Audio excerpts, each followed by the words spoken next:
దీంతో మనకు అర్థమయ్యేది ఏంటంటే మోడీ గారు పుట్టుకతో ఓబీసీ కులంలో పుట్టలేదు, అందుకే వారికి ఓబీసీల పట్ల ప్రేమ లేదు. ఇది రేవంత్ రెడ్డి గారు చెప్పదలుచుకుంది. ఇది వాస్తవం. ఆ చెప్పిన దాన్నే బీజేపీ ఎంపీలు కూడా చెప్తా ఉన్నారు. ఎస్, మా కులం 94 మోడీ గారి కులాన్ని 94లో ఓబీసీ జాబితాలో చేర్చారనే మాట వారు కూడా చెప్తా ఉన్నారు. వస్తున్నా ఆ పాయింట్కే వస్తూ ఉన్నాను. రాహుల్ గాంధీదే కులము, రాజీవ్ గాంధీదే కులము. ఇవాళ రాహుల్ గాంధీ గారి తాత గురించి బట్టెబాజీ మాటలు మాట్లాడుతూ ఉన్నారు బీజేపీ ఎంపీలు. చరిత్ర తెలుసుకొని మాట్లాడాలి. త్యాగధనుల కుటుంబం. నెహ్రూ గారు నిరాటకంగా 9.5 సంవత్సరాలు ఈ దేశం కోసం, స్వాతంత్రం కోసం జైల్లో గడిపిన సంఘటన మర్చిపోయినటువంటి నాయకులు ఈ రకంగా మాట్లాడుతూ ఉన్నారు. ఇందిరాగాంధీ గారు ఈ దేశం కోసం తూటాలకి బలైనటువంటి సంఘటన మర్చిపోయి మాట్లాడుతూ ఉన్నారు. రాజీవ్ గాంధీ గారు దేశ సమగ్రత కోసం పాట్లాడుతూ బాంబుల వర్షానికి గురై చనిపోయిన సంఘటన మర్చి మాట్లాడుతూ ఉన్నారు. ఇలా రాజ్యం ఏలుతున్నటువంటి బీజేపీ నాయకుల యొక్క త్యాగం ఏమిటి అని నేను అడుగుతా ఉన్నాను. దేశ స్వాతంత్రంలో ఆనాడు ఈ పార్టీ యొక్క పాత్ర ఏమిటి అని అడుగుతా ఉన్నాను. దేశం కోసం ఇలా రాజ్యం ఏలుతున్నటువంటి నాయకులు ఎవరు ఎక్కడ ఏ త్యాగం చేశారో ఒక్కసారి చిట్టా విప్పాల్సిందిగా నేను మీ ద్వారా వారిని కోరుతా ఉన్నాను. త్యాగదనుల కుటుంబం గురించి మాట్లాడే ముందు మనమేం చేస్తామో ఒకసారి తెలుసుకుంటే మంచిదని మాట మాడుతూ ఉన్నాను. రాహుల్ గాంధీ గారు ఏ కులమో దేశ ప్రజలందరికీ తెలుసు. రాహుల్ గాంధీ యొక్క నైజం కులాలకు అతీతంగా, మతాలకు అతీతంగా, ప్రాంతాలకు అతీతంగా దేశం కోసం పోరాడుతున్నటువంటి గొప్ప మహనీయుడు. నిజంగా కులం అడుగుతున్నారు కదా మీరు, ఈ దేశవ్యాప్త కులగణన చెయ్యండి. ఆనాడు రాహుల్ గాంధీ లిఖితపూర్వకంగా వారు ఏ కులమో చెప్తారు, అది చేసి చూడండి. రాహుల్ గాంధీ గారి కులం ఏంటో మీకు స్పష్టంగా సంతకం పెట్టి మరీ చెప్తారనే మాట కూడా ఈ సందర్భంగా మనవి చేస్తాను. దమ్ము ధైర్యం ఉంటే, మరొకసారి బీసీల గురించి మాట్లాడాలనుకుంటే, బీసీల పట్ల మీ స్టాండ్ ఏందో ఇటు బీఆర్ఎస్ కానీ అటు బీజేపీ నాయకులను స్పష్టం చేయాలి. మీరు 10 ఏళ్ళు 11 ఏళ్ళు ముసుగేసుకొని దొంగాటలాడి బీసీలని వంచినారు. ఇలా మాకు చిత్తశుద్ధి ఉంది, కాంగ్రెస్ పార్టీ ఒక మాట చెప్తే నిలబడుతుంది కాబట్టి ఎన్నికల ముందు ఇచ్చిన వాగ్దానంలో భాగంగా ఇలా కుల సర్వే చేసి ఆ ఘనకార్యం చేసినటువంటి ఘనత కాంగ్రెస్ పార్టీది.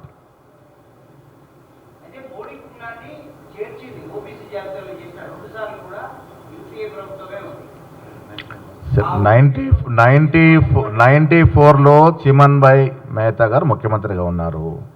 ఎవరు ముఖ్యమంత్రి అన్నది కాదు. ఈ కులం మేము చెప్పదలుచుకుంది మోడీ గారు పుట్టుకతో బీసీ కాదు. నేను పుట్టినప్పుడు గౌడ కులంలో పుట్టాను. నేను పుట్టుకతో గౌడ్ని.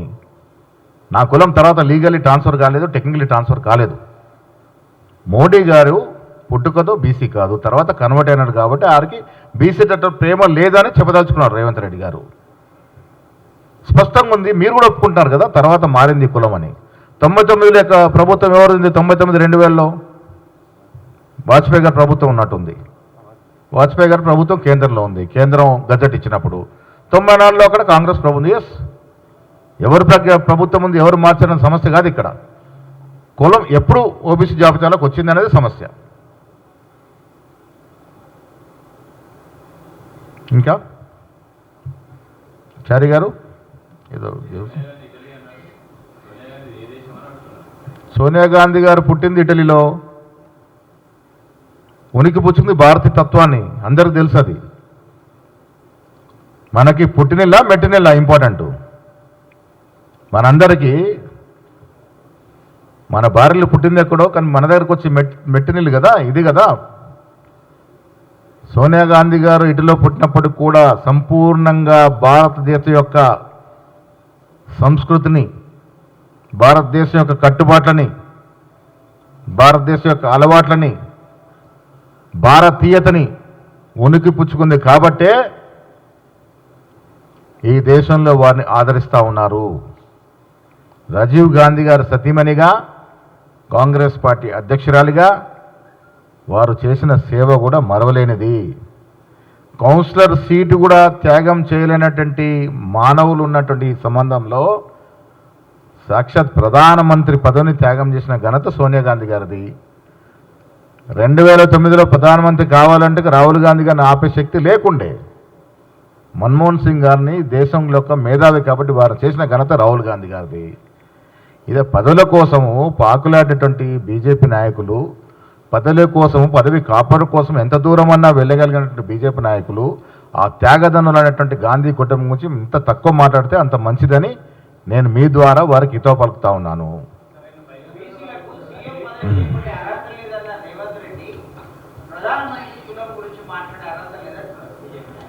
బీసీలకు ప్రధానమంత్రి పదవి చేపట్టారు, ముఖ్యమంత్రి పదవి చేపట్టే అర్హత లేదని ఎప్పుడు అనలేదు.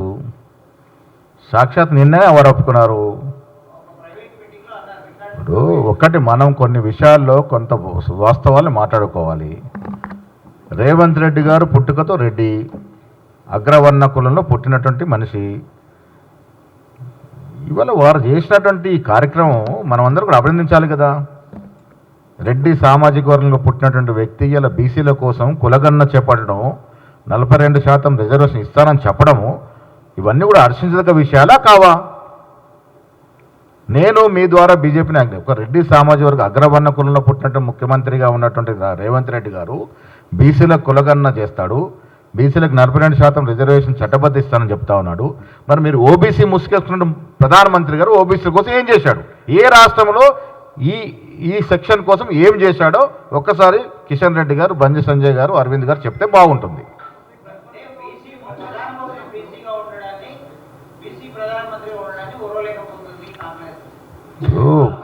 కొత్తగా ప్రధానమంత్రి కాలే మోడీ గారు, 11 ఏళ్ళైంది. గౌరవిస్తూనే వస్తూ ఉన్నాం. ప్రధానమంత్రికి ఇవ్వాల్సిన గౌరవం కాంగ్రెస్ పార్టీ ఎప్పుడు ఇస్తూనే వస్తుంది.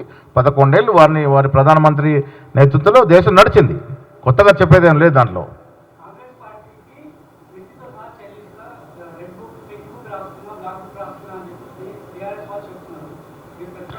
పింక్ బుక్ ఓపెన్ చేస్తే ఇప్పటి వరకు ఢిల్లీదిని కర్ణాటక స్కామ్లు ఏదో బయటపడ్డట్టున్నాయి. అది ఓపెన్ చేయొద్దని రిక్వెస్ట్ చేసిన కవిత గారికి, అది ఓపెన్ చేసి ఇంకెక్కడెక్కడ స్కామ్లు బయటపడతాయో జాగ్రత్తగా ఉండాల్సిందిగా నీతో పలుకుతా ఉన్నాను. ఎస్, రాహుల్ గాంధీ గారు బహిరంగ సభలు ఈ రాష్ట్రంలో ఉంటుంది. ఇంకా డేట్ ఫైనల్ కాలేదు, త్వరలో ఉండే విధంగా ప్రయత్నం చేస్తూ ఉన్నారు. రేవంత్ రెడ్డి గారు ఇవాళ రాహుల్ గాంధీ గారు కలవడం జరిగింది. అన్ని విషయాలు వారు కూలంకషం చర్చించినారని అనుకుంటా ఉన్నాను.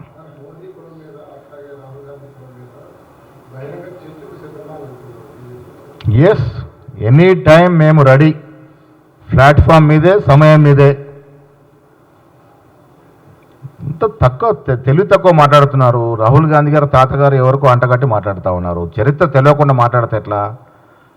రాహుల్ గాంధీ గారి యొక్క కుటుంబము నిజమైనటువంటి జమ్మూ కాశ్మీర్లో చెందినటువంటి బ్రాహ్మణ కుటుంబము. ఆ తర్వాత హలాబాద్కి షిఫ్ట్ అయిన సందర్భము. వారి తాతగారు మోతీలాల్ నెహ్రూ గారు, వీళ్ళంతా కూడా వీళ్ళ నాన్నగారులు పుట్టకముందు దేశం కోసం పాటుపడినట్టు నాయకుడైనా, దేశం కోసం సర్వ సంపదను త్యాగం చేసినట్టు నాయకుడైనా, వీళ్ళు ఎక్కడ ఏం చేశారని మాట్లాడుతూ ఉన్నారు. అసలు మోతీలాల్ నెహ్రూ స్థితిగతులు ఏమిటి, నెహ్రూ గారి స్థితిగతులు ఏమిటి? సంపన్న ఆగర్భ శ్రీమంతుడైనటువంటి నెహ్రూ గారు దేశ స్వాతంత్రం కోసం 9.5 ఏళ్ళు జైల్లో ఉన్నాడంటే, ఈ చరిత్రను తిరగరాసే ప్రయత్నం అయితే బీజేపీ చేస్తూ ఉందో ఇది చాలా దుర్మార్గమైనటువంటి పని. ఎవరు ఎన్ని చేసినా మోతీలాల్ నెహ్రూ మొదలుకొని రాహుల్ గాంధీ వరకు ఆ కుటుంబం చేసిన త్యాగాల్ని ఎవరు కూడా మర్చిపోలేరు.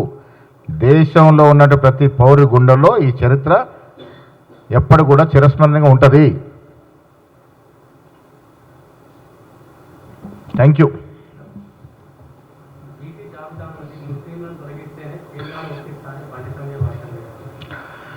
ఇప్పుడు భారత సమాజంలో పౌరుడిగా ఉండి మంత్రిగా ఉండి ఆ రకంగా మాట్లాడవచ్చునా?